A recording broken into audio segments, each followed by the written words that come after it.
Hi, everybody. I'm just going to get my.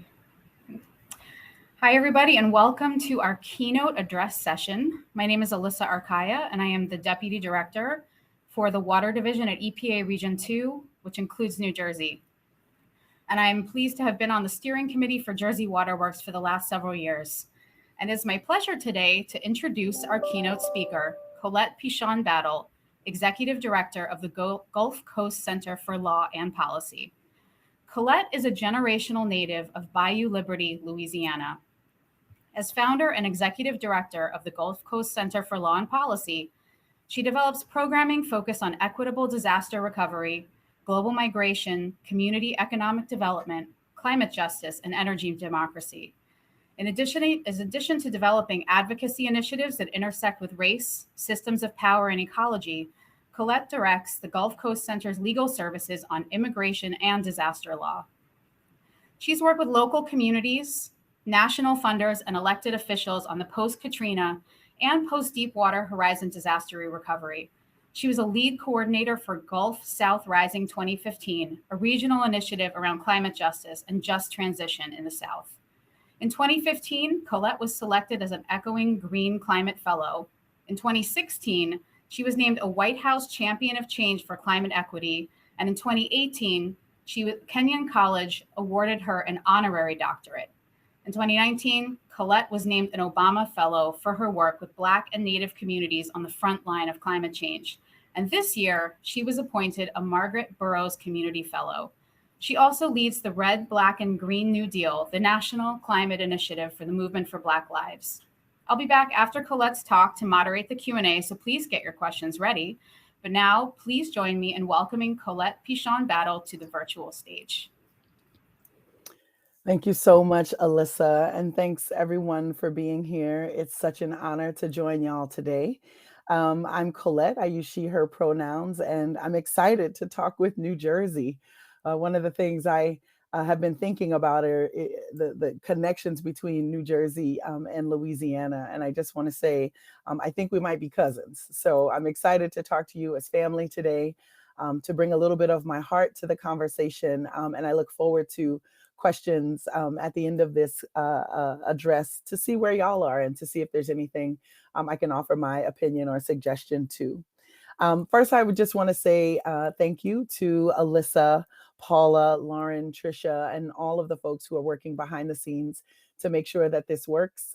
It's necessary to take one moment of gratitude to honor the invisible work, often feminine work and women's labor that has to happen. And I just want to say thank you, sisters, and thanks to everyone working on tech and making this happen. I also want to offer my gratitude to the sacred lands that y'all are on, many of y'all in the great state of New Jersey. I don't know if someone can put that into the chat for me, of which are the native peoples of this land, but I am calling you in from Choctaw territory in Southeast Louisiana today, bringing my sacred land honor to your sacred land honor. And finally, I just want to say thank you to you. I have heard about the work in New Jersey, how frontline groups are working with utilities, how nonprofits are working with funders, how government agencies are coming together to try to figure all of this out.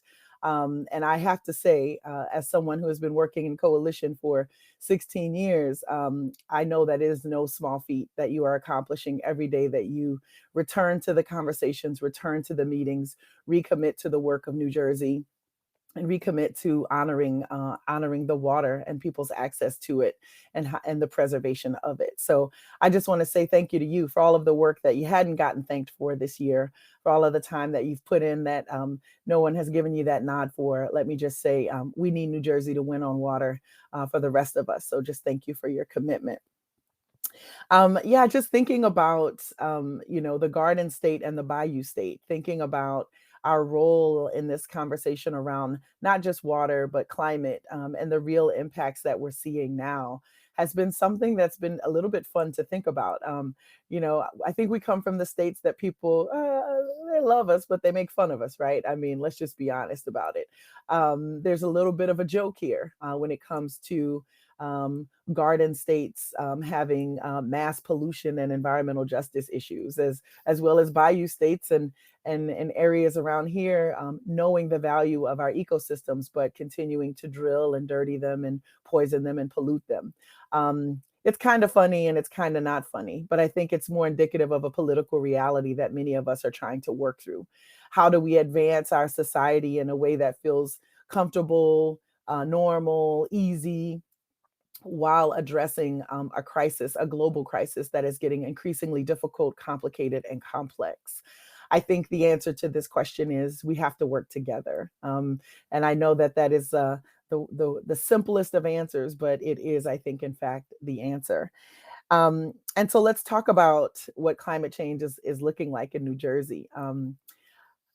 I think, if we're going to talk about the connection, we have to start with Hurricane Ida that has ravaged South Louisiana. Many of you do not know that there are a number of small towns, large tribes, and folks who are still without homes, without electricity, without their basic needs being met every day from Hurricane Ida that happened on the 16th anniversary of Hurricane Katrina this year. It is important for those of you who care to know that that struggle continues, the communities continue to recover, and it was really, really bad. Just because New Orleans didn't flood and New Orleans didn't have any levee breaches doesn't mean that that storm that moved from a Category 2 to a Category 4 in less than 7 hours, that the impact was grave and serious here in the region. But of course, I don't have to tell you that, because the storm that was the fastest developing storm I have ever seen in my 40 some odd years on this planet, and it was a fast moving storm, just in it's the speed in which it developed, yes, but also how fast it came up through the water. But the other part of this storm that was unique, and that I need not tell you, is that it was a hurricane force storm up through the top of Louisiana into the deep South. And this is something I've never seen. How can a storm stay a hurricane over land when it's been over land for 5 hours? And this one did. It was hurricane force wind all the way up to Tennessee. And of course, New Jersey and Philadelphia and other places in the Northeast know now what it is like to have such a fast moving, strong storm make it all the way up to the eastern seaboard and impact with rain and some winds and the devastation that brought to your community. I think, cousins, that this means we are now officially tied together. If Hurricane Sandy or Superstorm Sandy didn't tie us, I believe Hurricane Ida has now made us accountable to one another. And this brings us to a conversation around the front lines and who they are and who they always are and who they are in New Jersey and who they are in Louisiana. Of course, we have a unique reality, a geographic reality that says the coast is absolutely part of the front line. I don't work for an organization that just defines frontline as a synonym for Black and Brown and POC. There's a literal frontline for those of us who are dealing with these storms, and it has to do with who's living on these coasts. That's a lot of people. That's the majority of our people. And in New Jersey, you're not new to this reality. But there is another dimension to frontline, not just the folks who can afford to have vacation homes on the coast or second homes on the coast, or even, their sort of second family home on the coast, but folks who are from the area that they live on, the folks who are in the space where their ancestors have been for a very long time. I'm talking about indigenous communities. I'm talking about longstanding Black communities and communities of color. And we have to acknowledge.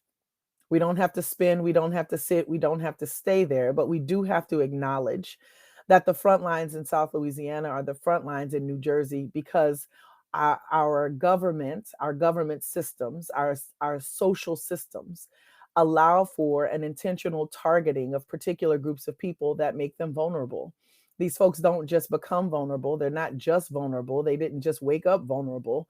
We have systems in place that create a vulnerability that at one point was just about extracting dollars from them to a profit and benefit of a few, and has now become a real challenge to climate resiliency. This means in acknowledging those structurally discriminatory policies and procedures that have been here for a long time and created the vulnerabilities that we have to think about, This means we have to tell the truth about how we got here, and we have to have courage in getting out of this situation. And so the first part of telling the truth is working in a government, being a government worker, and understanding that our systems have to change inside of government, being a community leader. And understanding that our systems inside of our community have to change in order for us to reach this. Being a funder, and understanding that funding has to look different if we're going to address what we have created, which is not just the vulnerabilities in these communities, but this global climate reality that has been created by the industries in New Jersey and Louisiana in particular. And so we need to take our system, our level, and our ability to be accountable to our communities, to our states, to our nation, but also to the planet around fixing what we broke. And so we have to acknowledge the front lines. We have to acknowledge how we got here, to move past all of these things, because you don't want to talk about race or gender or ability or income means that you don't yet understand the problem. And we will not survive unless we address these things. But friends, I am a proponent of winning, and I want us to win, which means we've got to get through this, and we've got to sit in it for a second, and then we've got to get ourselves out of it and move through it. And for this, I want to just bring up the opportunities that are now coming down the pike. We see with this Biden administration, and even in some states, the ability for dollars to flow to those communities that we're acknowledging are EJ communities, environmental justice communities, or targeted or marginalized communities. And truly, this is an opportunity. But there's a transformation that has to occur inside of us individually, inside of our organizations and agencies, inside of our institutions before we take on receiving dollars and getting them, quote, to the right place and the right people. The plans to address these dollars that are coming from the federal government require us now to sit in deep conversation around equitable distribution of resources. And equitable distribution of resources requires conversations that are difficult, like conversations around reparations, repair, accountability, cleanup, and what it means to actually go forward by strengthening the foundations that we're standing on. This means looking back, addressing issues, addressing things that we have tried to sweep under the rug and move to the side. And yes, they are difficult, but if we continue to sweep them under the rug and move them to the side, we will not win.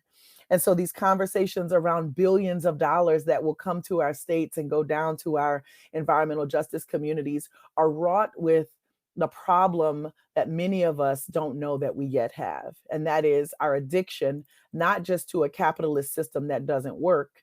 And trust me, friends, it does not work. Even if it's working for you right now, I am giving you testimony from the ground that the economic system that we are all rooted in does not work for our nation. It is not making us stronger. It is not making us more climate resilient. And it is certainly not making our society better. The system is wrong. The system is broken. And if we can acknowledge and address that, then we make some space for innovation. But this innovation has to be rooted in reconciliation and healing. And I know what these words sound like. Let me roll my eyes for you so that you know I understand what they sound like, but we don't get anywhere until we address it. This is what it's going to take in order for us to get out of this situation. These dollars cannot come down with us just thinking we will make a formulaic process for them to get to the ground and just blame the ground for its inability to receive them, manage them, report on them, because that's what this is being set up for right now. This opportunity to me looks like a setup for the ground to one more time blame people for the situation they find themselves, instead of us having the courage to change the system so that everybody wins. And that's what it means to work in these kinds of coalitions that you all find yourselves in now. It's not easy. I'm not going to pretend like it will be easy, but it is necessary. And the questions are not, how do we get the money to the ground? The questions are, what is our new and equitable approach to advancing climate resilience in our state and for this nation? What kind of model and leader can we be? This is our opportunity, not just to do what has to be done by regulatory parameters, but how we take this opportunity to be leaders in making our state the best state, but also in getting us stronger for a situation that is going to be, if it is not already, quite dire and grave. I want to offer up, as you consider your work together, a few principles to hone in on. I've received these principles from the work that we've done with Gulf South for a Green New Deal, which is across 5 Gulf South states, with Southern Communities for a Green New Deal, which is across 13 Southern states, and with the Red, Black, and Green New Deal, which is across the nation in Black communities. And these are important values to bring up to you because they're not from me, they're from the ground. And I want to offer them to you as you continue your very important work to make New Jersey a leader on water and water infrastructure. The first thing is we have to honor the water. And I know that it is an impossible sentence for those of you who only know, learn, understand water as a commodity or as something to be managed or controlled. But I want to tell you there's a higher realm here on water. If you listen to the ground that says water is life, then you must understand our duty is to honor life and honor water. We have to honor that water has a value to this society, not just because you can quantify it or calculate it or value it, but it all on its own. It has its own value because it is itself in its very essence of being. It is life. And we have to honor the water. What would it look like for your work to actually honor the water, to actually honor what is allowed to go into it, to honor who's allowed to have access to it, to honor what it is to have clean and accessible water for everyone around you? It's a deep principle that is rooted in a level of re-indigenizing yourself and understanding that despite the limitations of our own constitution at the federal level and at the state levels, water itself is life and it is to be honored. And if you are working on water, my friends, this makes your work honorable. And I'm looking forward to following your leadership on how to take this to the next level, how we honor the water in the work that we do. The second principle I want to offer to you is to value all humans equally. I think this sounds simple, right? Value everyone equally. But as a lawyer, as someone who's watched the BP oil drilling disaster and the claims process and watched many other claims processes and learned in law school that life and life potential is not determined equally. In fact, if you are a white male, just by virtue of you being a white male, you are valued legally more than my Black female self. That is the system of legality that we start from, and that plays out in all of our structures. But what happens if we make plans that value all humans equally? What happens if we actually say the homeless guy on the street is as valuable as the wealthiest person in our state?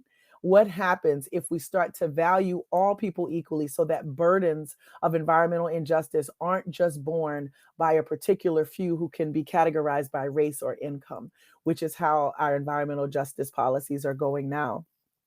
So value all humans equally as a second principle, honor the water as a first.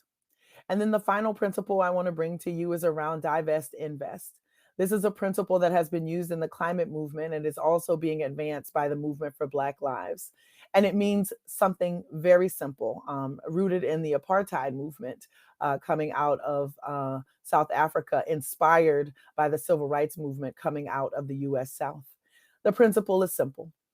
Stop putting public dollars into the things that harm us, and instead put public dollars into the things that make us stronger. That is that principle. What does it look like to actively and proactively fight against the commodification and privatization of our water infrastructure?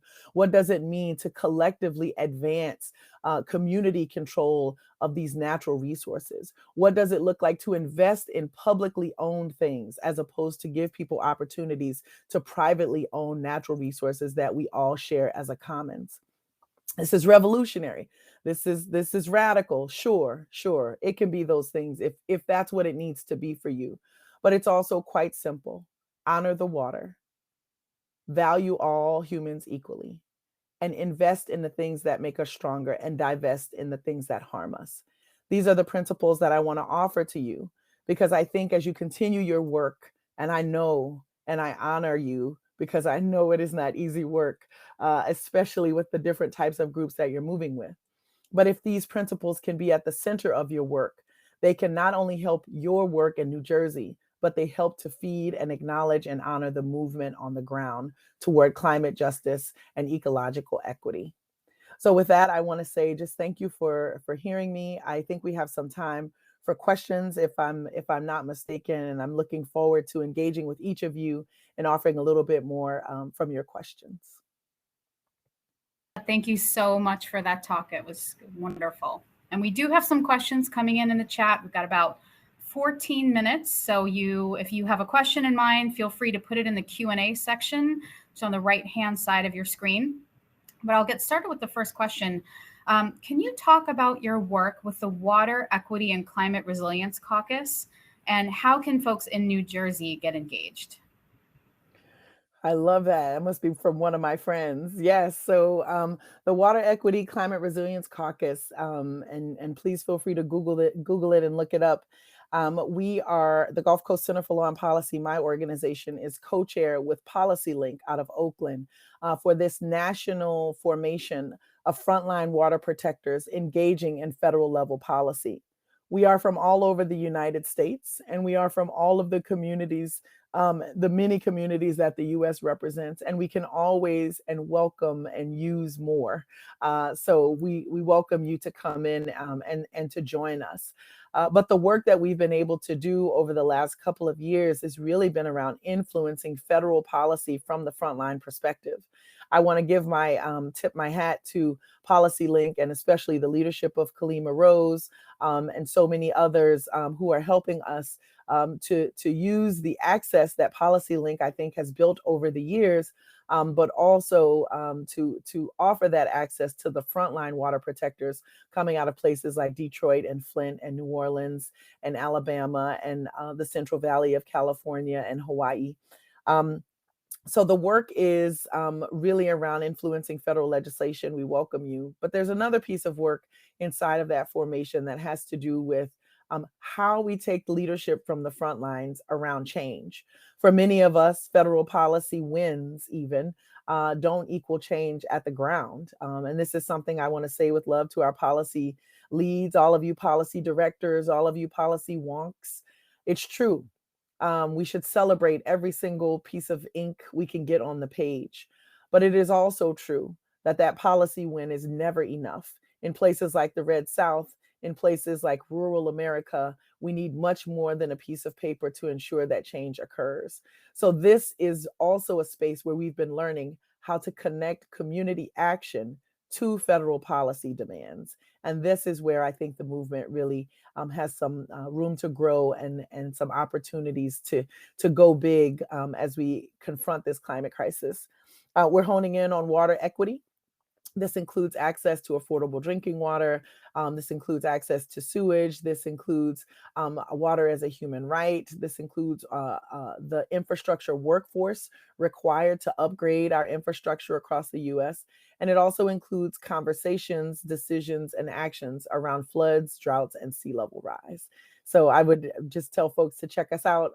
It's really a great formation. We'd love to have more participation from New Jersey. And yeah, just looking forward to more of you in that space. It's a great space, great safe space. Thank you. And I see that there is a link with more information in the chat for anybody who wants to learn more. So here's another question from Chris. Can you share any success stories from Louisiana? Sorry, that just popped down. Success stories from Louisiana that can inspire your cousin state as we work to ensure equitable use of new federal funds. Yeah, thank you for that, Chris. My biggest experience is post Katrina. In 2005, Hurricane Katrina hit the Gulf South. As many folks remember, that the levees broke in Louisiana, but there's another thing to remember, which is that storm hit 3 states. It took out South Louisiana, South Mississippi, and South Alabama. So it's a much broader storm a much broader story than just the story of New Orleans. And I mentioned that because there were a lot of federal dollars that came down.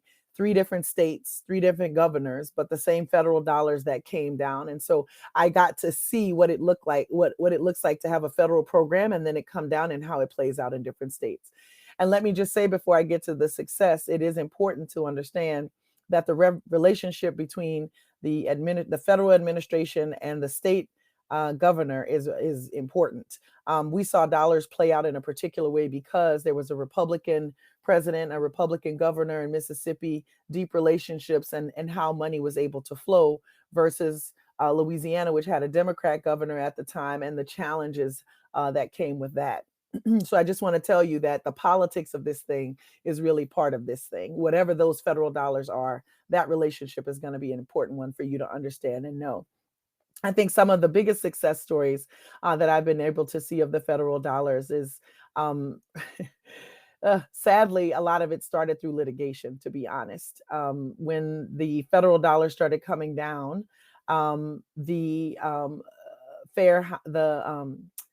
the legal services organizations were called on a myriad of issues, and we could see where the holes were in the federal program. So now you start to see the lawsuits that aim to change, shift, and modify the program so that they work a little more fairly. So I would say it's time to get your legal services crews ready, and all your state level lawyers ready, not because there needs to be deep litigation for months at a time, but because there might need to be deep and quick tweaks that happen to the program. I think some of the success stories that I've been able to see were around dollars, and this happened during BP as well, dollars that were distributed based on a community advisory formation of some sort. And I think you have one here in the work that you're doing. But where there could be some input from the ground, from the communities around where dollars should go, versus just a determination by the sort of agency around, sort of where the data points are, really gave, I think, a great inspiration to a lot of the community controlled funds that we're seeing on the ground now, which is how do we allow communities not just to distribute dollars? That is part of it, but if you understand the weakest parts of our society right now, you understand that the majority of our citizens, or let me say residents, the majority of our U.S. residents lack the desire or ability to engage in their own democratic process. And when we lose the ability of our people to engage in democracy, we lose our democracy. So while it is very important to see the impact of the dollars on the ground, I think a much more important lesson that I learned was that those governance processes, those democratic processes, reinfusing democracy into the things that we do are much more long-term beneficial for the movement and for change than just getting dollars to the ground, which of course everyone wants to get to so that we can feel good about ourselves. Look, we got $1 million to the ground. We want to take a picture. We want to put it out there. I don't think we should put the pictures up or put the win signs up until we can say we had a transparent and accountable community process that got the dollars to where the community thought they should go. We brought information to the community so they can make informed opinions, and we served and worked for the community, which is a very different approach than the hierarchical paternalistic approach that we normally take to implementing these government programs, but instead one that says we believe in the power of people, we value everyone equally, we work for a broader democracy and a broader society, and this is where we're going to put our time. And whatever the community says is what we're going to listen to. It's how we're going to move, and then we'll report back out to them as well. So I'll offer that because I know it probably seems strange to folks. But at some point, we're going to have to change how we understand our role in all of this. We are not lawyers and PhDs and agency leads because we are special. We are here because we have a mission, and we have work to do. And if we can put a little bit of humility into it, we can get our democracy back. I'm so glad that you brought up some of those points. As you know, a lot of us here in the audience are federal, state, municipal government workers looking at this massive influx of infrastructure money and trying to look at it through the lens of Justice 40, which, as you know, is the Biden-Harris administration's goal to have 40% of the benefits of these investments go to disadvantaged communities. But the devil's in the details. And I'm curious if you can follow up on some of what you just mentioned in terms of having the community have a say and helping to influence how these investments are made. If you have any specific tools, recommendations, or suggestions for those of us on the inside who are trying to figure out exactly how to do this? Do you have any guidance for us? I do, it stems from our work in the region. And so in 2015, we established the first regional climate initiative in the Gulf South, and it was called Gulf South Rising. From there, after 1 year of working together and receiving donations, we developed a community controlled fund. We took 12 months to develop a community control fund and a process by which dollars go out the door. And we have replicated since then that community control fund several times over in the region. And it's really a process by which the dollars come in. There's a process to hold the money, but broader than that, there's a facilitative process around reaching decisions. And so I would welcome anyone to take a look at Gulf South for a Green New Deal, check out the Community Control Fund and some of the information there. And I would also say, there are the aftermath of Hurricane Katrina, the aftermath of BP. It was a lot of money. It's a lot of money coming down, and all of the ways weren't the right way. But there are lots of lessons from this space around how to think about it. If I were a government worker getting ready for this Justice 40 money to come down, I would right now begin to assemble a group of people to help develop a community advisory, something or another. Maybe it's not a board. Maybe it doesn't have all of the power that I might think it needs to have. But to not have any voices from the community in on all of these dollars going out, I think is a mistake. I think the opportunity is to do something even more broadly. But of course, this takes us valuing the role of facilitators and organizers. These things take time. Y'all know it does. These are not the things that happen over email in 5 days. This has to have the approach of really valuing what people have to say, which means you're going to have to catch a lot of folks up on what they don't know. I think the biggest thing to get ready for is, what people think money can do. And I had to learn this lesson the hard way around law, right? The law can only do a remedy, and remedies have very little to do with justice. And the broader social understanding is that law brings you justice, but it is not true. So I have to now make sure that we're setting expectations around remedies, which is not justice. I think those same type of expectation settings have to happen with these dollars. Regular people hear billions of dollars. They don't know that doesn't mean real change isn't going to happen immediately for them. Those expectations have to be set. I think it takes a leaderful and courageous voice and voices to make sure that folks know we have some power, but not all the power. We have some opportunity, but not everything will be fixed. We can do something if we do it together. What is it that we agree on? And then I think we should start from there. So we have just 2 more minutes. So maybe we can squeeze in one very quick question, which is that you've talked about the amount of paperwork that somebody has to complete when they've been affected by damages from a hurricane or another natural disaster. In the next 45 seconds, do you have any suggestions about how we can do that better as government and communities? Less burdensome paperwork, less work for the people who've been affected, and faster help. Yeah, for sure. Great question. Whoever is asking paperwork, I'd love to talk about this streamline. I think it is our biggest detriment, especially in places like Louisiana, where we have to deal with real literacy rates. Paperwork should be connected to how good your education system is. And if you live in a place where you don't have a good education system, you have to know that the paperwork in the aftermath of disaster is not going to work. I think the biggest thing is to learn from COVID. We know how to do these national databases. We know how to do this stuff. Why are folks filling these things out in the middle of their trauma? I think we could learn a lot from technology, not being the only source of how people engage, but technology and how we aggregate information and make it easier and simpler for people. I also think you've got to fund your community organizations. They're your front lines. They're who people trust. And that's the way we're going to get the information we need. So much. You really kept that to 45 seconds. So we're about to switch. I tried. So we're about to switch over to the next session in 30 seconds. So I just want to take this time to thank Colette again for her really thoughtful talk and questions and answers, and for joining us here today and being our cousins across coasts. Thank you so much, Colette, for joining us. All right. So much. Happy holidays, cousins. See y'all. Happy holidays, everyone.